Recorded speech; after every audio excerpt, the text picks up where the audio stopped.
should have never had to be retired. I mean, you take a look at what's happened with him. You take a look at what they found in the grand jury and everywhere else. I thought Pam Bondi did a great job today. Was this your call to bring him back to the United States? I don't want to say that. Mr. President, you posted By the way, either way, it's a disaster. He's a whole disaster. Look at him with his antics. Not good.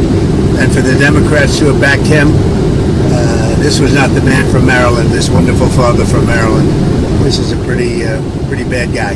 Mr. President, you posted yesterday that a good way to save money would be to cancel some of Musk's contracts. How seriously are you considering that? Well, we'll take a look at everything. I look at everything. He's got a lot of money. He gets a lot of subsidy. So we'll take a look at that. Only if it's fair. Only if it's fair for him and for the country. I would certainly think about it, yeah, but it has to be fair. Mr. President, would you consider reopening investigations into his companies? There are a bunch of investigations. I didn't know that they had any, but they had them. I would just let them speak for themselves. I had no idea. Excuse me. I have no idea whether or not they had investigations. And what's your view on Elon Musk as of today? I mean, have you heard from him at all as your team? Honestly, I've been so busy working on China, working on Russia, working on Iran, working on so many.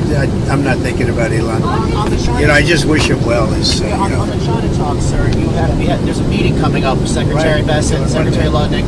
What do you hope to see? What do you hope to see from those talks in London, sir, with China? We're very far advanced on the China deal. We wanted clarification. We had to have clarification. A little bumpy up here. We had to have clarification, and that's what we're really having the meeting about. We had a very good talk. I talked to President Xi for, I guess, more than 2 hours. We had a very good talk. It's a complicated deal, but it's a deal that's bring us a lot of money and a lot of everything else, and we get along very well with President Xi and with China. On Mr. Musk's contracts, do you feel like the U.S. can survive without them? Obviously, you contribute a lot when it comes to defense and space, and that relationship has been important for quite some time. The U.S. can survive without almost anybody. And do you except me? Did you have any concerns about his drug use when he was working for you?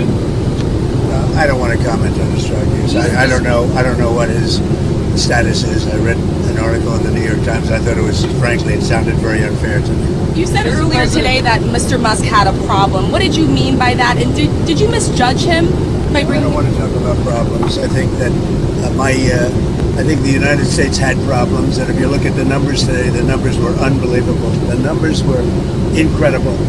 The numbers that came up today, the stock market went way up. The country's doing really well. Almost, I think, in a very short period of time, you're going to be saying doing better than it's ever done before. We have hundreds of plants coming in, a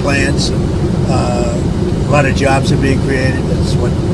That's what happened this morning. We saw the jobs, and the nice part, they're not government jobs. They're jobs of people coming in and doing other things, including the leisure, hotel and leisures. Good stuff. A lot